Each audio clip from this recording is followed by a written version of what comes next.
Hi and welcome to another Origami Expressions video. It's been a while since I've made one of these, so I'm sorry about that. Okay, my wife and I have just got back from a visit to Salisbury, where they have an art installation in Salisbury Cathedral called Salisbury City of Doves.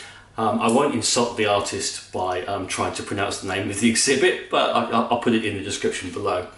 It's basically 2,500 origami doves in the nave above Salisbury Cathedral. One of these. Now, if you've seen some of my recent posts, you'll notice that this is actually a traditional pigeon, but it's also known as a traditional dove. So in honour of that particular art installation and the post I've done recently, I thought I'd show you how to make one. So for this, you're going to need a piece of paper and, rather unusually for me, a pen. Grab one of those and let's see if we can get on. Okay, so to make your version of the dove that you'd find in the Salisbury City of Doves exhibition in Salisbury Cathedral, you're going to need a piece of square paper. Now, since you're making a dove, a white piece of paper would be ideal. I'm using a yellow one because the creases will show up rather better than they would on a white piece of paper. Now, the first thing to do, if you're following the idea of the Salisbury City of Doves, is to write your inspirational message of hope across your piece of paper. Now, this is where I said you need a pen for, which is kind of unusual in origami. But at this point, you want to go ahead and write your inspirational message of hope on the piece of paper. Me, by the magic of YouTube, there we go.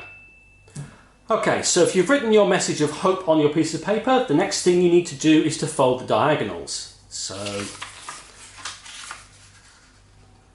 that goes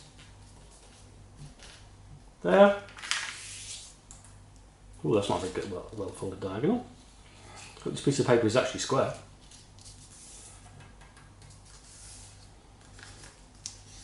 So fold the first diagonal, unfold that, rotate it and fold the second one. This time leave this diagonal folded.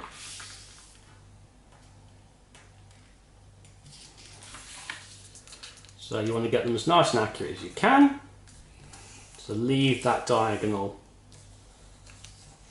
folded. Rotate it round, and then you want to fold the top part. In fact, no, fold both sheets all the way over to the right. You want to fold it from a point which is about 2/3 of the way in from the point on the left.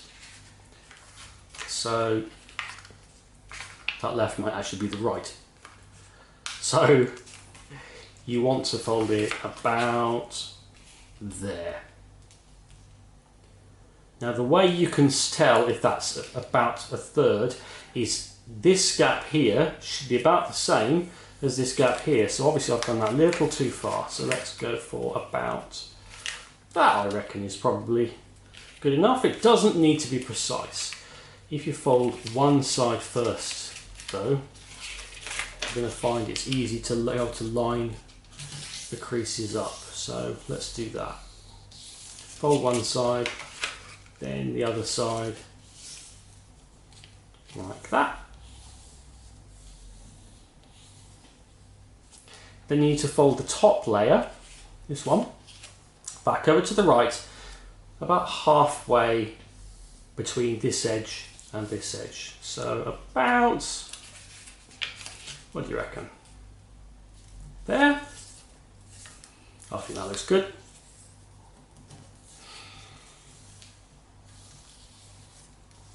There we go.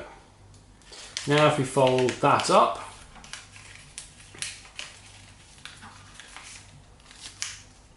like that. Now if you folded this more accurately than I have, all your edges should line up. I haven't, which is a bit of a problem. So you just have to bear with me and say that all those edges should line up. So yeah, we'll not look at that bit down there. In fact, I might just kind of encourage that to line up a little better than it does. So if you just kind of squeeze some of the creases sometimes, you can just kind of bend them into what's roughly the right shape. So something more like that. I'm slightly less bothered about the inaccuracy on the wing. I'm slightly more bothered by the inaccuracy on the head, because that's not really going to look very good.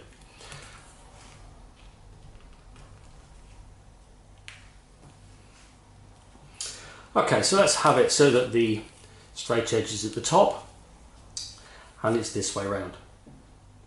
Then you're going to want to fold that up at an angle of your choosing, but not quite straight. I reckon something like that's going to be a good angle, because that's going to form the wing and the tail and the head all in one go.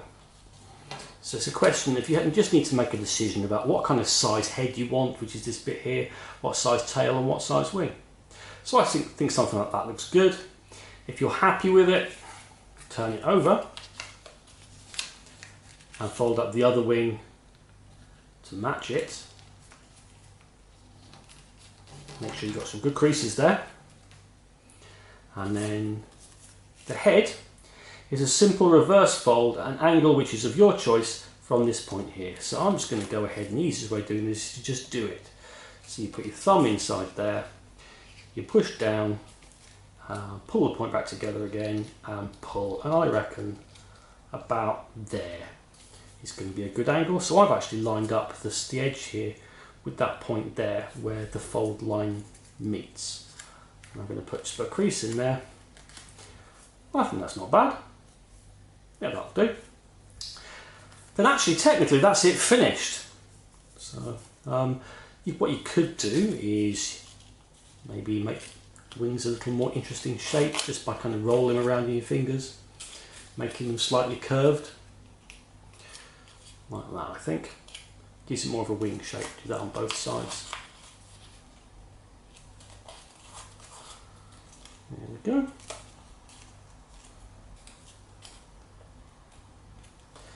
And there's your completed dove, which is a traditional model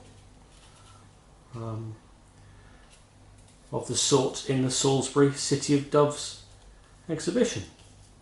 Now they suggest you either hang it from a piece of string or give it to a loved one. I think that's quite pretty. So there you go, your very own traditional origami dove, just like those hanging above the nave in Salisbury Cathedral and around the rest of the city, part of Salisbury City of Doves.